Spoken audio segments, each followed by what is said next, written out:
السلام علیکم ورحمۃ اللہ وبرکاتہ. کیا حال ہے سب کا؟ الحمد للہ. نحمده ونصلی علی رسولہ الکریم. اما بعد فاعوذ باللہ من الشیطان الرجیم. بسم اللہ الرحمن الرحیم. رب اشرح لی صدری ویسر لی امری واحلل عقدۃ من لسانی یفقهوا قولی. قد افلح المؤمنون الذين هم في صلاتهم خاشعون والذين هم عن اللغو معرضون والذين هم للزكاة فاعلون والذين هم لفروجهم حافظون إلا على أزواجهم أو ما ملكت أيمانهم فإنهم غير ملومين. فمن ابتغى وراء ذلك فأولئك هم العادون. یقیناً وہ لوگ کامیاب ہو گئے جو اپنی نمازوں میں خشوع کرنے والے ہیں، اور وہ لوگ جو لغویات سے اعراض برتنے والے ہیں، اور وہ لوگ جو زکوٰۃ کو ادا کرنے والے ہیں، اور وہ لوگ جو اپنی شرمگاہوں کی حفاظت کرنے والے ہیں، مگر اپنی بیویوں سے یا اپنی کنیزوں سے اپنی جنسی خواہش پوری کرنے میں وہ ملامت زدہ نہیں. جس نے اس کے علاوہ چاہا تو وہی حد سے گزرنے والے ہیں. یعنی اس سے کیا پتہ چلتا ہے کہ وہی مومن کامیاب ہوگا جو زنا سے بچے گا، کیونکہ زنا اللہ سبحانہ وتعالی کے نزدیک بہت ہی ناپسندیدہ چیز ہے. کسی انسان کے اندر جب ایمان جاگتا ہے تو پھر اس شخص کے اندر حرام کاموں سے شدید نفرت پیدا ہو جاتی ہے. جہاں تک زنا کا تعلق ہے تو یہ ایک کبیرہ گناہ ہے. اللہ تعالیٰ فرماتے ہیں وَلَا تَقْرَبُوا الزِّنَا، زنا کے قریب بھی نہ جاؤ. قریب جانے کا کیا معنی ہے؟ کوئی بتائے گا آپ میں سے؟ جی، قریب جانے کا مطلب کیا ہے؟ اللہ سبحانہ وتعالیٰ فرما رہے زنا کے قریب بھی نہ جاؤ. ہر اس ذریعے سے، ہر اس کام سے، ہر اس چیز سے بچے کہ جو الٹیمیٹلی پھسلا کے انسان کو اس حرام کام تک پہنچا دے. مثلاً وہ کیا ہو سکتے ہیں؟ غیر محرم سے میل ملاقات، ناجائز دوستیاں، حرام چیزوں کو دیکھنا. کیونکہ آپ دیکھیے کہ کسی کے لیے دل میں کوئی چیز آ نہیں سکتی جب تک آپ کی نگاہ بچی رہتی. اگر آپ اپنی نگاہ کی حفاظت کریں گے تو لازمی طور پر آپ کی باقی تمام چیزوں کی حفاظت ہو جائے گی. اور مردوں کے ساتھ جب واسطہ پیش آئے تو اپنی نگاہوں کی حفاظت بھی کرنی چاہیے. یعنی اس وقت شیطان بیچ میں آ جاتا ہے، اور نگاہ جو ہے وہ شیطان کے تیروں میں سے ایک تیر ہے. اس کے ذریعے وہ انسان کو اپنا شکار بناتا ہے. تو اپنی نگاہ کی حفاظت کرنی چاہیے. جی ہاں، غیر محرم مردوں کے سامنے خود کو بنا سنوار کے پیش کرنا. مثلا آپ اپنی نگاہ کی حفاظت کر رہے ہیں لیکن آپ خوب سج دھج کے پوری زیب و زینت کے ساتھ آپ مردوں کے سامنے آ رہی ہیں، خواہ وہ رشتہ دار نامحرم ہی کیوں نہیں. نتیجہ کیا ہوگا؟ ان کے اندر اکساہٹ پیدا ہوگی اور وہ آپ کا پیچھا کرے گے. اور آپ کیا سمجھیں گے؟ شیطان کیا دھوکہ دیتا ہے اس وقت جب کوئی مرد کسی عورت کا پیچھا کرتا ہے؟ یہ تم سے بہت محبت کرتا ہے، یہ تو تمہارے عشق میں مبتلا ہے، اس کا دل نہ توڑنا. نتیجہ کیا ہوتا ہے کہ انسان کے لیے اپنی عزت بچانا مشکل ہو جاتا ہے. تو اللہ تعالیٰ کیا فرماتے ہیں؟ اس کے قریب بھی نہ پھٹکو، کہیں پھسل نہ جاؤ. سازا انٹرنیٹ پہ بھی جیسے بہت زیادہ اوپن چیزیں اب ریویلنگ قسم کی آ گئی ہیں، تو ان سے بھی بچنا چاہیے، بیکاز انسان دیکھتے دیکھتے پھر بہت آگے لیول پہ چلا جاتا ہے اور پھر وہ خدا نہ خواستہ ایکشن میں بھی وہی چیزیں آ سکتی. بالکل.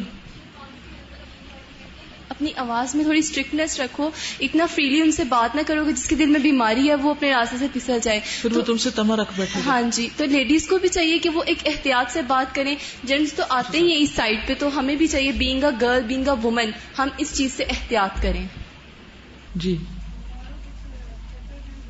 ہاں، بازار صرف ضرورت کے وقت جانا چاہیے. جی استاذہ یہ ورک پلیس کے اوپر آج کل جس طرح مرد عورتیں سب مل کے کام کرتے ہیں تو وہاں پر ایسا چانس ہوتا ہے لوگوں کو دیکھنے کا کہ وہ میرڈ عورتوں اور میرڈ مردوں میں دوستی ہو جاتی ہے اس طرح. تو یعنی شادی شدہ عورتوں اور مردوں میں بھی ایسی دوستیاں ہو جاتی ہیں جو بالآخر ان کو حرام تک پہنچا دیتی.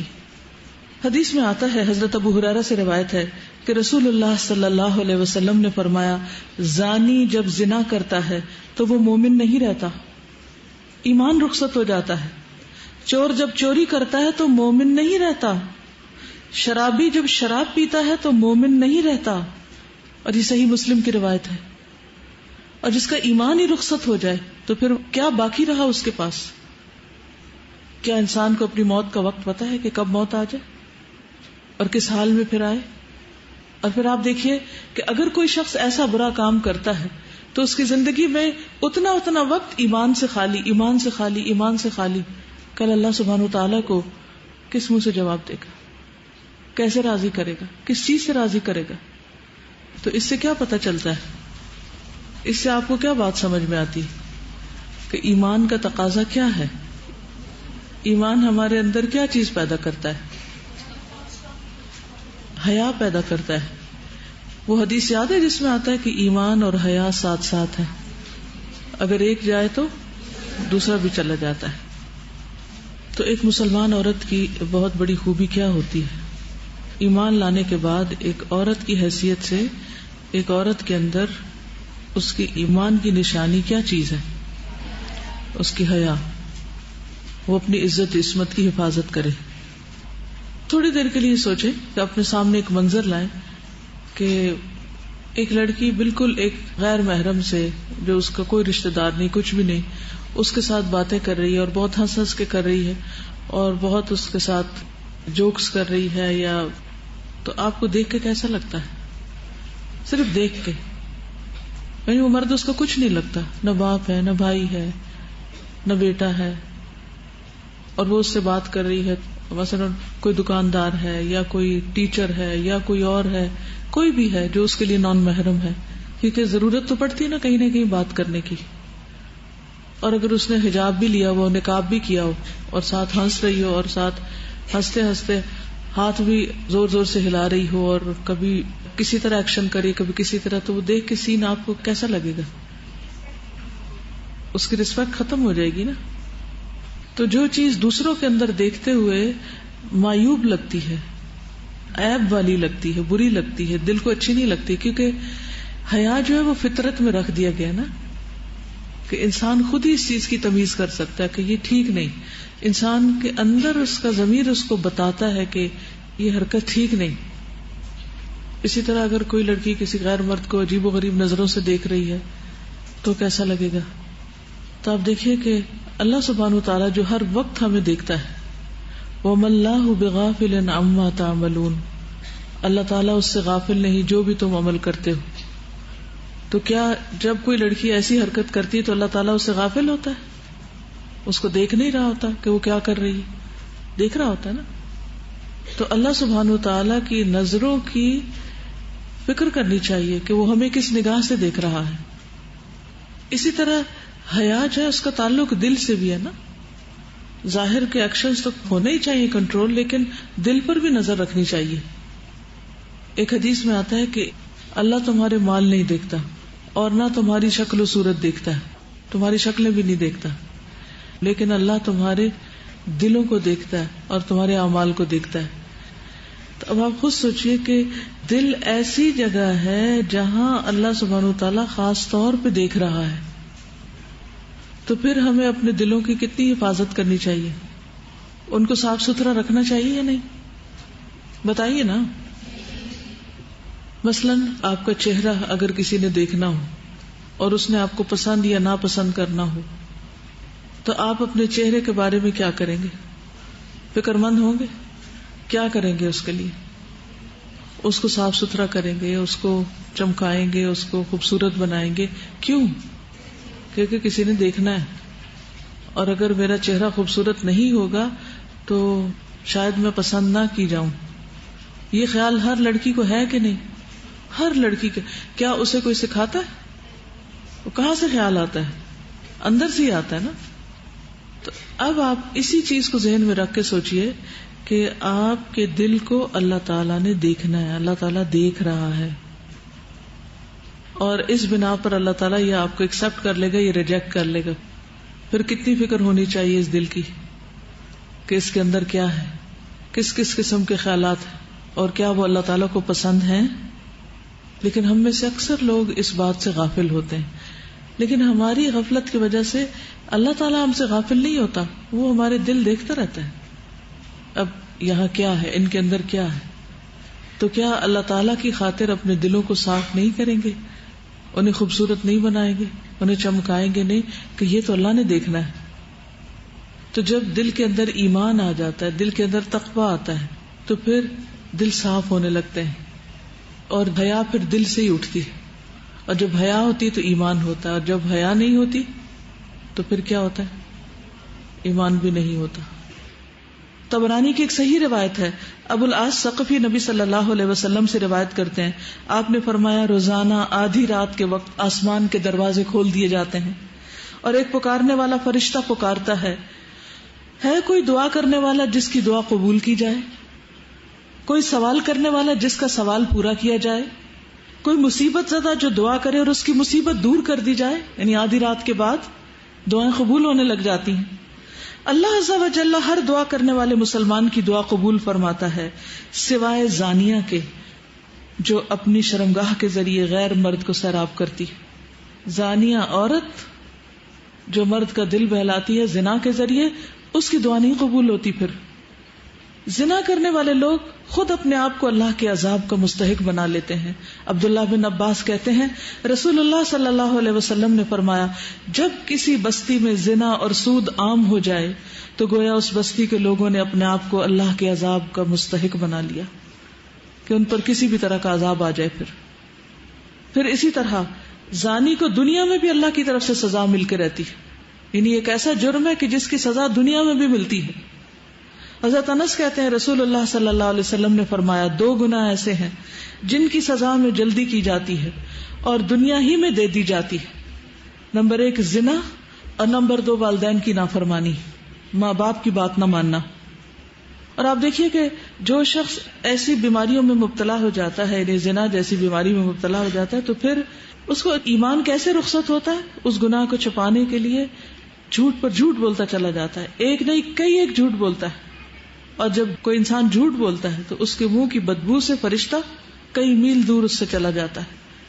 اس سے اللہ سبحانہ و تعالیٰ کی پروٹیکشن ہٹ جاتی ہے اور وہ شخص ذلیل ہو کر رہتا ہے. دنیا میں بھی انسان پر طرح طرح کی بیماریاں اور طرح طرح کے مصیبتیں نازل ہوتی.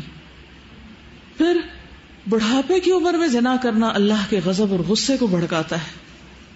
اللہ تعالیٰ قیامت کے دن 3 لوگوں سے بات نہیں کریں گے غصے کی وجہ سے، اور نہ جنت میں داخل ہونے کے لیے پاک کریں گے. ابو معاویہ حدیث کے راوی نے کہا، اور نہ ہی اللہ سبحانہ وتعالیٰ ان کی طرف نظر کرم فرمائیں گے، اور ان کے لیے دردناک عذاب ہے. نمبر 1 بوڑھا زانی، دوسرا جھوٹا حکمران، اور تیسرے متکبر فقیر. پھر اسی طرح جس بستی میں زنا عام ہو جائے وہاں موتیں بہت ہونے لگتی، موت کی کثرت ہو جاتی، قتل کی کثرت ہو جاتی. پھر اسی طرح کسی بھی غیر حاضر شخص کی بیوی سے زنا کرنے والے شخص پر اللہ تعالیٰ قیامت کے روز ایک سانپ مسلط کر دیں گے.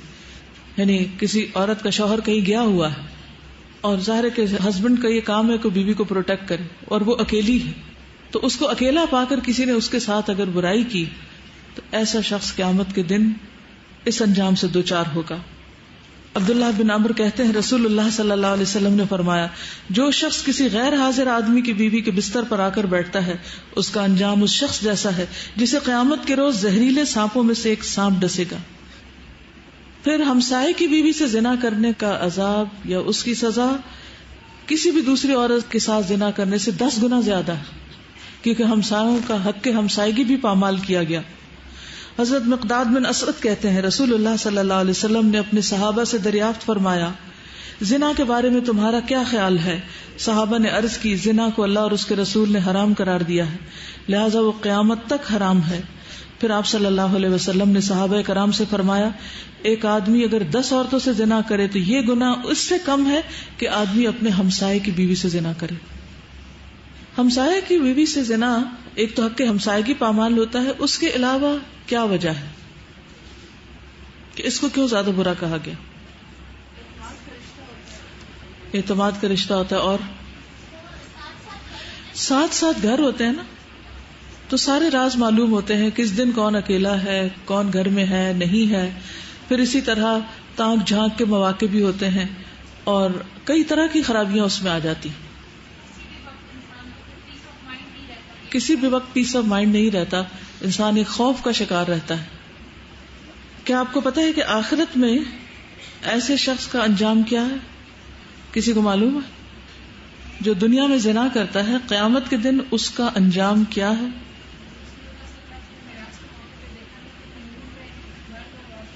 شابش. سمرہ بن جندب نبی صلی اللہ علیہ وسلم کی حدیث روایت کرتے ہیں، آپ نے فرمایا کہ معراج کے موقع پر جب آپ نے جبریل سے پوچھا، اور ایک اور روایت آتی ہے کہ خواب میں آپ نے یہ دیکھا سب منظر، اور انبیاء کے خواب حقیقت ہوتے ہیں، سچے ہوتے ہیں.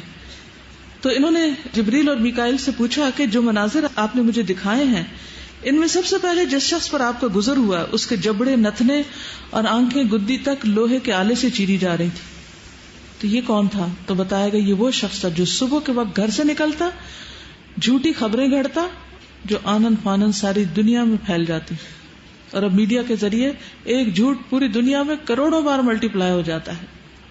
اور ننگے مرد اور عورتیں جو آپ نے تنور میں جلتے دیکھے، کتنا ٹائٹ ہوتا ہے، وہ زانی مرد اور عورتیں تھیں، یعنی دنیا میں زنا کرنے والے مرد اور عورتیں اس تنور کے اندر آگ میں جل رہے تھے. اور تیسرا شخص جو خون کی ندی میں غوطے کھا رہا تھا، جس کے منہ میں بار بار پتھر ڈالے جا رہے تھے، یہ وہ شخص تھا جو دنیا میں سود کھاتا تھا. تو آپ دیکھیے کہ یہ ایک ایسی بیماری ہے، ایک ایسی خرابی ہے کہ جس کو افسوس کے ساتھ کہنا پڑتا ہے کہ اس مسلمان معاشرے میں اب آزادی کے نام پر خرابی بھی نہیں سمجھا جاتا. یعنی ایک وقت تھا کہ جب اسے ایک بہت ہی بڑی برائی سمجھا جاتا تھا، اور کوئی شخص اگر ایسی برائی کے قریب سے پھٹکتا تو اس کو ایک ذلت کی نگاہ سے دیکھا جاتا تھا، اسے ذلت اور رسوائی کا سامنا کرنا پڑتا. لیکن اب آپ دیکھتے ہیں کہ عموماً لوگ اس کو برا نہیں سمجھتے یا معمولی سمجھتے، کہتے اچھا کر لیا غلط کام، پھر توبہ کر لیں گے، معافی مانگ لیں گے. جی کچھ لوگوں کے کیسز سالو کرنے کا اتفاق ہوا، انفیکٹ میں نے نہیں کہا تھا، وہ خود ہی میرے پاس آئے، اور اس وقت میری جو کیفیت تھی ان کی باتیں سن کر میں یہ سوچ رہی تھی کہ ہم لوگ یہاں پر قرآن پڑھ کے اور اپنے آپ کو بچا کر کتنی خود غرضی کرتے ہیں، اور باہر جا کر ہم خصوصاً بازاروں میں، یونیورسٹیز میں، ہوٹلز میں آپ جائیں، ایسے مناظر دیکھنے کو ملتے ہیں کہ یقین کیجئے کہ مطلب کتنا عرصہ ہو گیا میں اپنے والد کے ساتھ کہیں نہیں جا سکی، بھائی کے ساتھ کہیں نہیں جا سکی، باہر سے اگر کچھ لیتے ہیں تو گھر لا کے کھاتے ہیں، یعنی ماحول ایسا ہو گیا وہاں کا. تو میں یہ سوچ رہی تھی کہ ہم لوگ کتنا معمولی لیتے ہیں ان چیزوں کو کہ ہم ان تک نہیں پہنچاتے. وبال زنا کا، اور پھر زنا کے لیے پہلے تو یہ لازمی ہوتا تھا نا کہ پیئر ہو. اب مطلب استغفر اللہ، اللہ معاف کرے کہ اب میں آپ کو کیا بتاؤں کہ سیلف سیٹسفیکشن کے ایسے طریقے لوگ اس کو بتا رہے ہوتے ہیں. دل خون کے آنسو ہوتا ہے کہ ہمارا معاشرہ کہاں جا رہا ہے. کچھ ٹیکسٹ میسیجز ان لوگوں نے مجھے دکھائے کہ یہ شادی شدہ عورتوں کی طرف سے ہمیں آئے ہیں، they are paying us 50K per week to satisfy them. اور یہ کچھ مرد تھے جو میرے سامنے رو رہے تھے اپنی باتیں بتا کر کہ ہم توبہ کرتے ہیں، کہ ہماری توبہ قبول ہوگی. آئی واز ٹوٹلی سائلنٹ، میں کچھ نہیں کہہ سکی ان کو. میں نے کہا میں آپ کے لیے دعا کرتی ہوں اور آپ اپنے لیے بھی دعا کریں، میں کچھ نہیں کہہ سکتی، لیکن مزید اب آگے لوگوں کو وبال سے بچانے کے لیے بتائیں کہ زنا کتنا برا کام ہے. اور چھوٹی چھوٹی بچیاں استاذہ، ان کے ذہنوں میں یہ ہے کہ شادیاں ہو جائیں گی آگے تو ہماری، تو let's cash this ability till that time. گاڑیاں آتی تھیں ہماری نظروں کے سامنے، وی ان دی یونیورسٹی، میں نہیں کچھ کہتی، میں الزام نہیں لگاتی، لیکن پتہ چل جاتا ہے، دے وڈ کم بیک، اور ایسا لگتا تھا لائک پتہ نہیں کیا ان کو جھنجھوڑا ہوا ہے، ان کو کیا کر کے ان کو واپس بھیجا. اور جب ہم بات کرتے تھے ان سے تو وہ، کل بھی میں نے اپنی حدیث کی کلاس میں بات ڈسکس کی تھی کہ اتنے باریک لباس اور اتنی بے حیائی ہو چکی تھی کہ آخر ہمیں کیمپین سٹارٹ کرنی پڑی یونیورسٹی میں. تو ڈین نے خود ہمیں بلا کے کہا کہ آپ لوگ ایسا نہیں کریں گے، آپ لوگ اب لوگوں کو یہ نہیں بتائیں گے کہ لباس کس قسم کا پہننا ہے، آپ ان کو فریڈم دیجیے، دس از اے پرائیویٹ میٹر. اس کو پرائیویٹ میٹر کہہ کر چیپٹر کلوز کر دیا گیا. اور اب کوئی زنا کرتا ہے کرے، پہلے تھا بزرگوں کا لحاظ کیا جاتا تھا کسی جگہ پہ بیٹھے ہوئے پارکوں میں، استغفر اللہ، پارکس میں سامنے ہی بزرگ حضرات ہیں اور سامنے ہی سب کچھ ان کے ہو رہا ہے. تو اس کا مطلب ہے کہ تعلیم اور تربیت کی کمی ہے. یہاں پر جتنے بھی لوگ ہیں اس چیز کو اپنی ذمہ داری سمجھیں کہ آج یہ جو چیزیں آپ نے پڑھی ہیں ان کو جا کر بازاروں میں، خصوصاً جو لڑکیاں ہیں یونیورسٹیز میں، انسٹیٹیوٹ میں جیسے آگے جانے لگی ہیں، تو اپنی فرینڈز میں ان چیزوں کو ڈسکس کریں، شعور بیدار کریں. کیونکہ جس معاشرے میں یہ برائیاں ہو رہی ہوں اور آپ اسی معاشرے کا حصہ ہوں اور آپ ان کو روکے نہیں تو خدا نہ خواستہ اس پر کوئی عذاب آتا ہے تو اس میں سبھی شامل ہو جائیں گے، پھر بچے گا کون؟ پھر اسی طرح جہاد کے لیے گھر سے غیر موجود مجاہد کی بیوی سے زنا کرنے والے زانی کے تمام نیک اعمال قیامت کے روز مجاہد کو دے دیے جائیں گے. حضرت برائدہ کہتے ہیں کہ رسول اللہ صلی اللہ علیہ وسلم نے فرمایا، مجاہدین کی عورتوں کی حرمت جہاد سے پیچھے رہنے والوں کے لیے ایسی ہے جیسے ان کی ماؤں کی حرمت. اور جو شخص جہاد سے پیچھے رہ کر مجاہدین کے اہل و عیال کی خبرگیری کرے اور پھر اس میں خیانت کرے تو وہ قیامت کے روز اللہ کے حضور کھڑا کیا جائے گا اور مجاہد اس کے اعمال میں سے جو چاہے گا لے لے گا.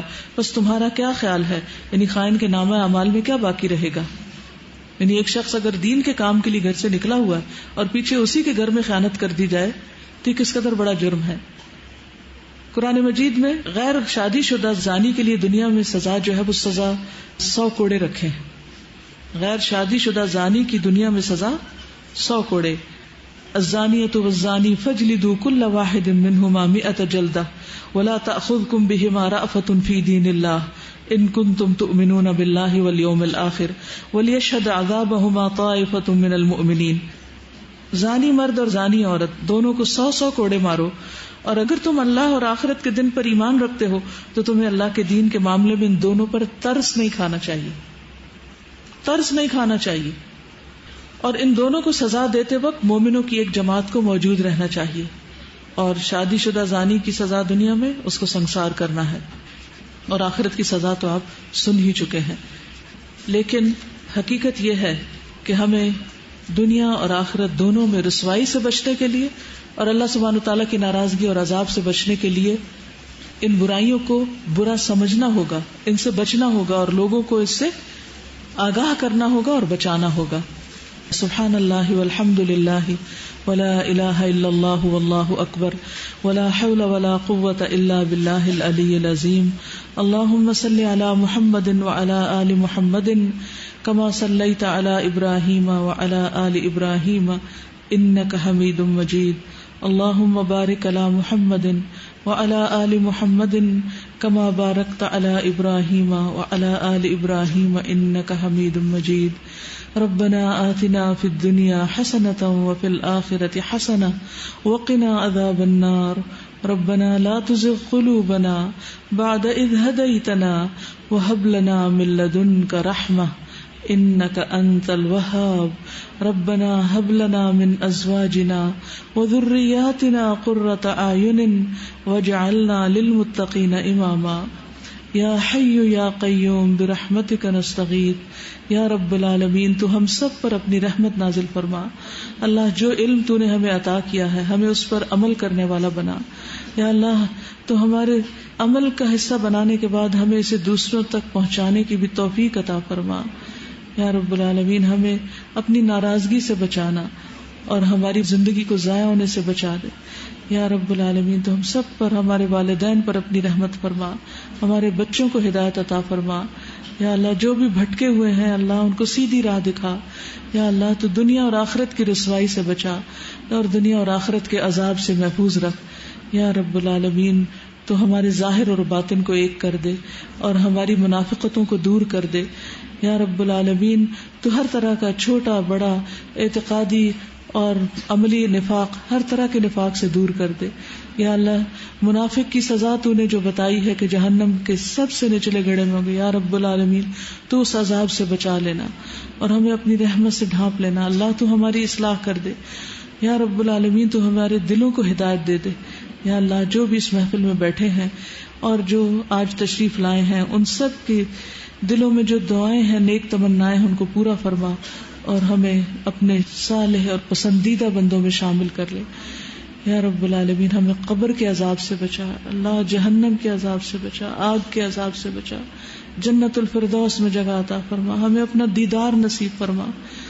ہم سب کو صحت اور عافیت کے ساتھ دنیا میں بھرپور طور پر اپنی عبادت کی توفیق عطا فرما. اللہم وفقنا لما تحب وترضى. یا اللہ جن بچیوں کی شادی نہیں ہوئی انہیں نیک رشتے عطا فرما اور ان سب کی عزت و عصمت کو محفوظ رکھ، اور جن کی شادیاں ہوگی ان کے گھروں میں اتفاق اور اتحاد پیدا فرما. اللہ ہماری بھٹکی ہوئی نسلوں کو ہدایت عطا فرما. ربنا تقبل منا انك انت السميع العليم وتب علينا انك انت التواب الرحيم. وصلى الله تعالى على خير خلقه محمد وعلى